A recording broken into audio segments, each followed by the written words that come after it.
অন্যের ভালো সহ্য করতে না পারা এক অদ্ভুত মানসিক বিকার। অন্যের সফলতায় হিংসায় জ্বলে পুড়ে যাওয়া একটা বিচ্ছিরি রোগ। অন্যের পিছনে কাঠি করে আনন্দ পাওয়া, কাউকে বুলি করে খুশি হওয়া, যে উঠতে চাইছে তার ডানাটা কাটতে যাওয়া, যে দৌড়াতে চাইছে তাকে ল্যাং মেরে ফেলে দিতে চাওয়া, যে উপরে উঠতে চাইছে তাকে টেনে হিঁচড়ে নিচে নামিয়ে দিতে চাওয়া, এই সবই একটা বাজে অসুস্থতা।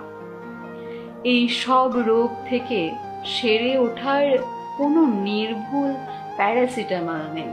তবুও যদি পারো, এরকম কিছু করে ফেলেছো বুঝেই নিজেই নিজেকে ঠাস করে একটা চড় মেরে দেখতে পারো। যদি কিছু